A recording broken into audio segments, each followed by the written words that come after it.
Isa pong mapagpalang umaga sa buhay ng bawat isa. Salamat po sa Panginoon sa panibagong umaga na naman po na ibinigay sa atin. Ngayon po ay mag-aaral tayo ng kanyang mga salita. At bago po yan, tayo po muna ay umawit sa Panginoon.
po, Panginoon, sa araw na ito. Salamat sa panibagong umaga na ibinigay niyo sa amin, Panginoon.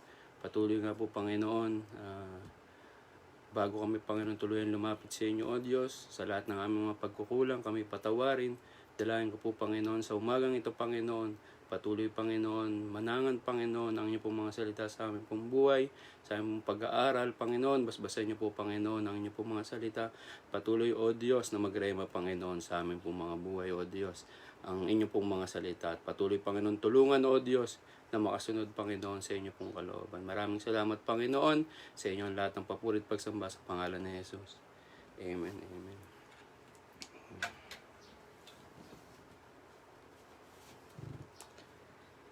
Purihin po ang Panginoon. Salamat sa kanya pong biyaya. At ako po yung magamit niya po na makapag-aral ng kanya pong mga salita. At talagang sa Diyos lamang ko po ibinabalik ang lahat ng kapurihan, sa salamat at pagdakila. May pagbukasan po tayo sa aklat ng 2 Corinthians chapter 12 verse 7.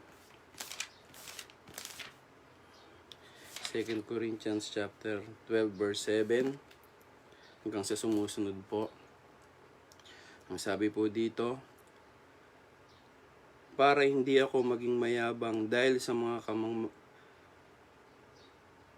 kamanghamanghang ipinapakita ng Diyos sa akin, binigyan ako ng isang kapansanan sa katawan. Hinayaan ng Diyos na pahirapan ako ni Satanas sa aking kapansanan para hindi ako maging mayabang. 3 beses akong nakiusap sa Panginoon na alisin ito sa akin. Ngunit sinabi ng Panginoon sa akin, sapat na sa iyo ang aking biyaya, dahil ang kapangyarihan ko'y nakikita sa iyong kahinaan. Kaya buong galak kong ipinagmamalaki ang aking mga kahinaan, nang sa gayon ay lagi kong maranasan ang kapangyarihan ni Kristo. Dahil dito maligaya ako sa aking kahinaan, sa mga panlalait sa akin, sa mga pasakit, pag-uusig, at sa mga paghihirap alang-alang kay Kristo, sapagkat kung saan ako mahina, saka naman ako pinalalakas ng Panginoon.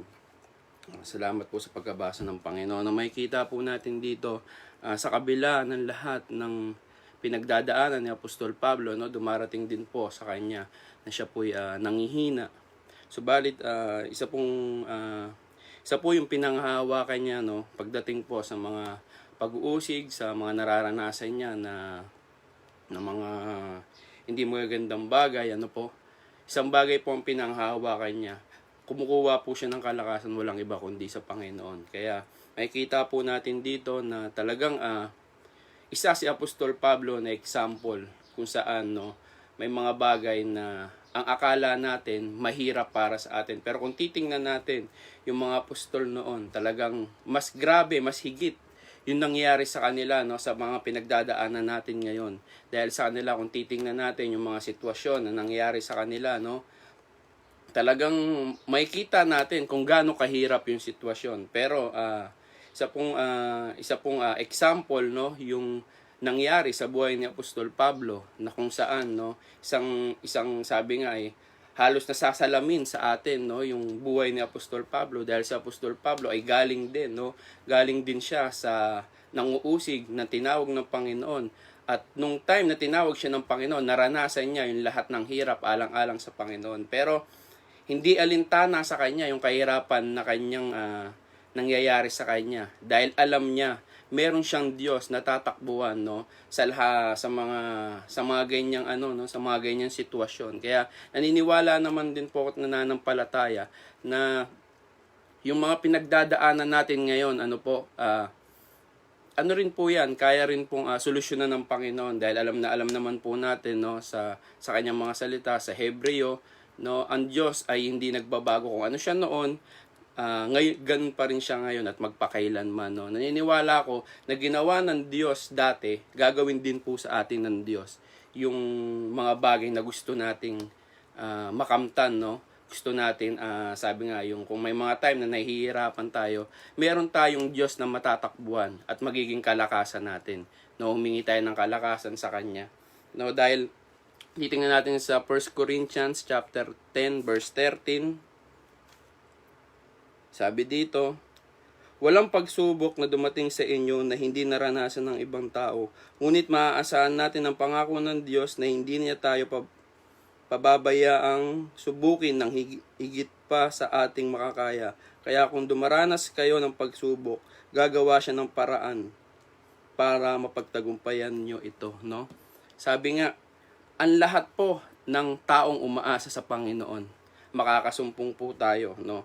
Makakasumpong po tayo ng sabi nga is pagtulong ng Panginoon, no? Kalakasan na nagmumula sa Panginoon dahil ang Diyos natin, sabi nga, wala talaga siyang itinatangi. Lahat ng taong gustong lumapit sa Kanya, hindi niya hinahayaan ito na sabi nga, siguro sa tao, may mga tao na kung saan pag nakikita tayo na yung dati nating pamumuhay, may mga bagay na nire-reject nila tayo. Pero sa Diyos, pag tayo po'y lumapit, hindi niya tayo i-reject, no? Talagang, ayun po yung gusto ng Panginoon sa atin, na tayo lumapit sa Kanya, no? Dahil lalong-lalo na po sa mga sitwasyon po ngayon, no?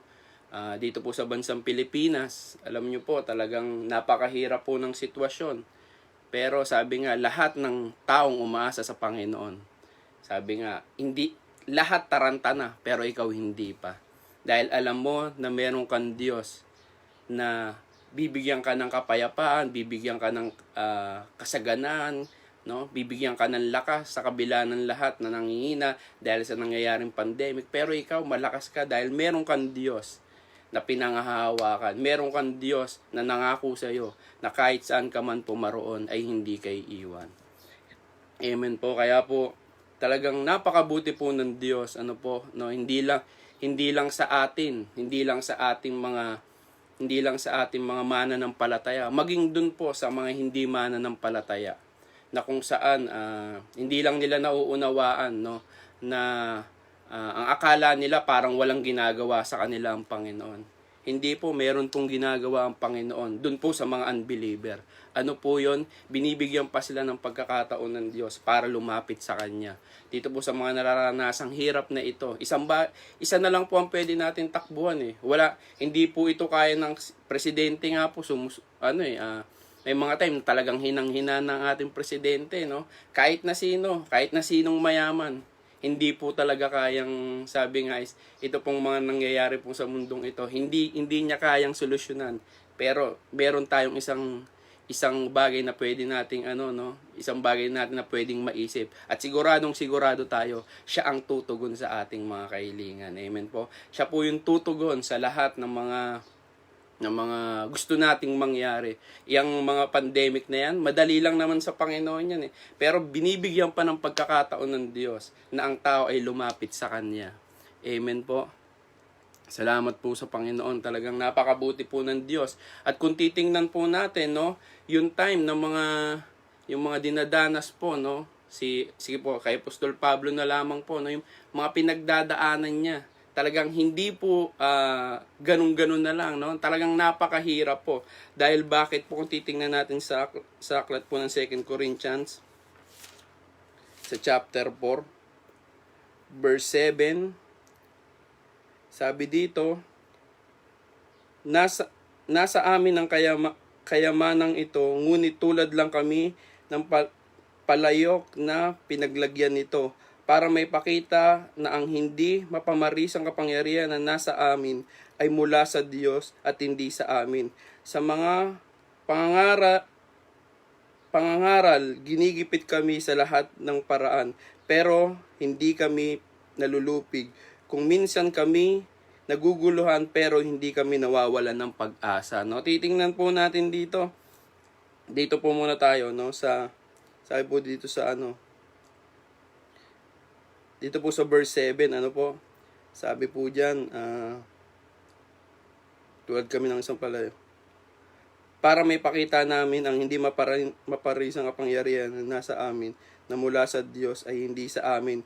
Sa aming pangaral, ginigipit kami ng lahat ng paraan, pero hindi kami nalulupig. Kung minsan kami naguguluhan, pero hindi kami nawawalan ng pag-asa. No? Ito po yung time, no, talagang makikita po natin na sina Apostol Pablo, no, sa pangangaral nila, no, ng salita ng Diyos, no, dumaranas po sila, yung ginigipit sila.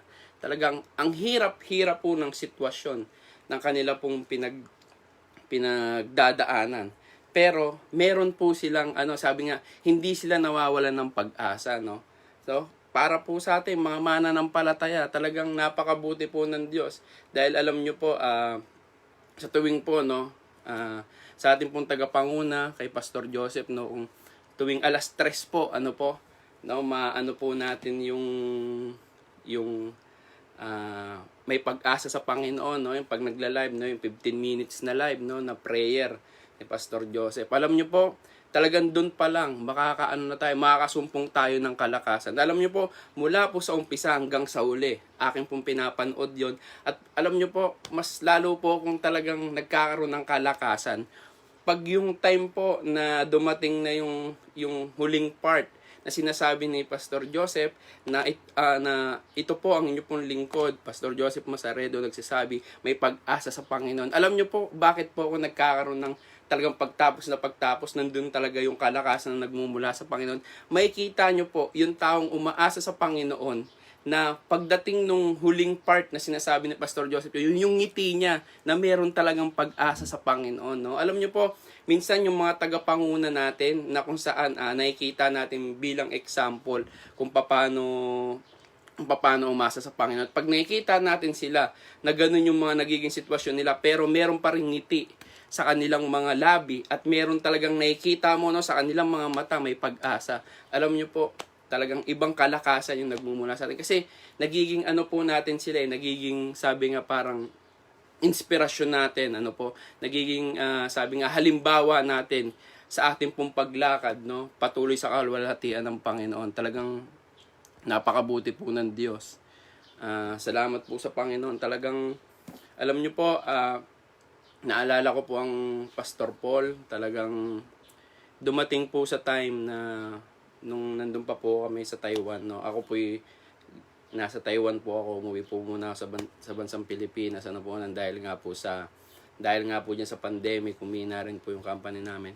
Then alam niyo po, nung time na alala ko po, no, nabubuhay pa po ang Pastor Paul, pumunta po siya dun sa DFC Anan, dun po kami natulog. At umagang-umaga po yon, ginising niya po kami. Hindi po nagkakamali, mga around 4:30 po yun, 4:30. No, nung time na po yon, nagkakaroon po ng struggle sa church dahil doon po sa amin sa DFC Anan, talagang meron pong paglago. Then ng oras na ba? Alam pa 7 minutes. Meron pong paglago. Biglang noong time na dumating po yung sitwasyon na bigla na lamang pong naghinaan yung mga company, no. Talagang yung mga kapatiran po na nasa Eton, no, alam po yan ng mga nasa Taiwan. Noong time po na dumating po yung sitwasyon na nagkaroon po ng hina, no, sa company ng Eton. Alam niyo po, halos karamihan po ng miyembro sa DFC Anan ay doon po nanggaling sa sa Eton Company. Alam niyo po, unti-unti po pinauwi silang lahat. Doon po ako nagtatanong sa Panginoon, no. Nakakaranas po ako ng parang sabi nga, yun na nga po, kahinaan. Tapos talagang nagtatanong ako sa Panginoon, bakit ganun yung nangyayari? Imbis na papalago, no. Lumalago na naman unti-unti na. Then bigla na lang magpapauwian. Syempre, nagkakaroon ka ng kahinaan, nagkakaroon ka ng pagtatanong sa Panginoon. Alam niyo po, nung time pong yun, pumunta po ang Pastor Paul. Pagpunta po ng Pastor Paul, doon po kami natulog. Then, inising niya po kami ng umaga for mga 4:30 nga po. Inising kami. Sabi po sa amin ng Pastor Paul noon na nabubuhay pa siya, mananalangin daw po kami. Then, nanalangin po kami. Madilim po yun. Nandun po kami sa may madilim na part. Then sabi ng Pastor Paul, maghawak-hawak daw kami ng kamay. May mga kapatiran din po kaming kasama noon. Kasama po si Pastor Eric noon, no? Kasama po si Pastor Eric ng Lucio. Naghawak-hawak po kami ng kamay. At nabanggit po ng Pastor Paul na meron nga daw merong mga struggle na dumarating sa buhay sa mga churches, no, sa mga churches na talagang hindi naman ikakailan na parang nagiging nagiging kahinaan natin, po. Tapos po may isang bagay po kung na narinig kay Pastor Paul noong time po na nananalangin kami po noon. Na kung minsan talaga parang hindi po pala parang talagang nagkakamali tayo sa pananalangin natin. No, kasi pag nananalangin tayo, ang akala natin, no, doon sa ipinapanalangin natin na gaya nga nagtatanong tayo sa Panginoon, Lord, bakit ganito yung nangyayaring sitwasyon? Pero hindi natin nauunawaan na hindi naman talaga tayo, no, yung nagpapalago ng gawain ng Panginoon, no. Sabi ng Pastor Paul, hindi naman tayo ang nagpapalago ng gawain ng Panginoon. At minsan nagkakamali tayo na akala natin sa sarili nating kakayanan. Kaya minsan talagang nanghihina tayo dahil ang akala natin sa sarili natin. Pero ang totoo, ang Panginoon naman talaga ang nagpapalago ng kanyang gawain. No, gumawa ka lang sa kanya at hayaan mo siya. No, ang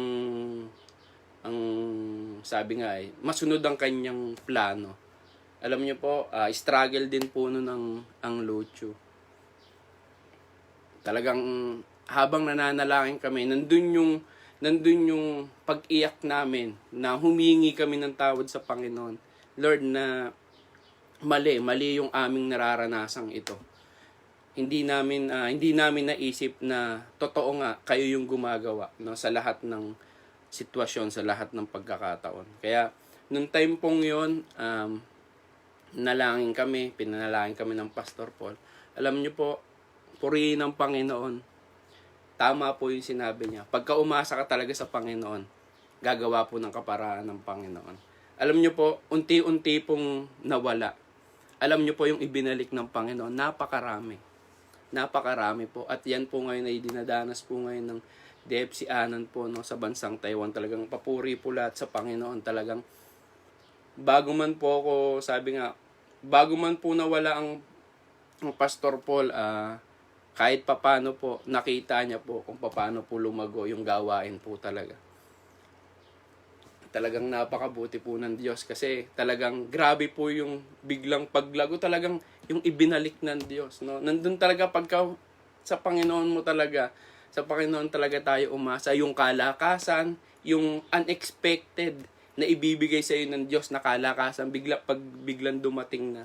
Yan na parang mapapawaw ka na lang. Ganon din po sa DFC Lucio. Alam niyo po, nung nakaraang camp, no, hindi na nga lang po inabot ng Pastor Paul.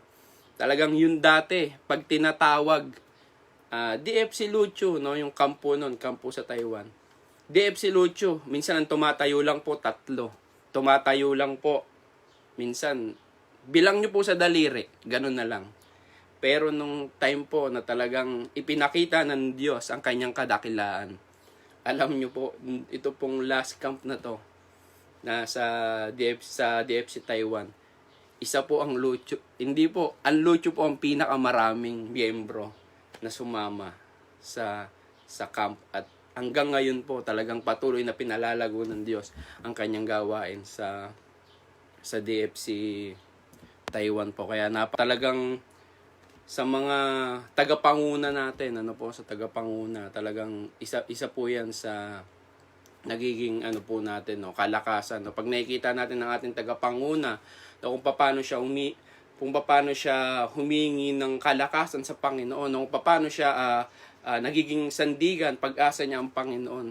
No? Ganun din po pagka ginagawa natin yung ginagawa nila, nandun po yung kalakasan na ibinibigay ng Diyos. So, nagiging example po natin yung ating pong mga tagapanguna upang tayo i-guide kung paano talaga umasa sa Panginoon. At kung may mga time na dumarating na nanghihina tayo, lagi natin tatandaan, meron tayong Diyos na malalapitan, matatakbuhan at higit sa lahat, talagang hindi bibigo, no, sa lahat ng nagtatapat at naglilingkod sa Kanya. No? At titingnan po natin, ano po, no, ikukwento ko na lamang po, no, dahil wala na po tayong oras.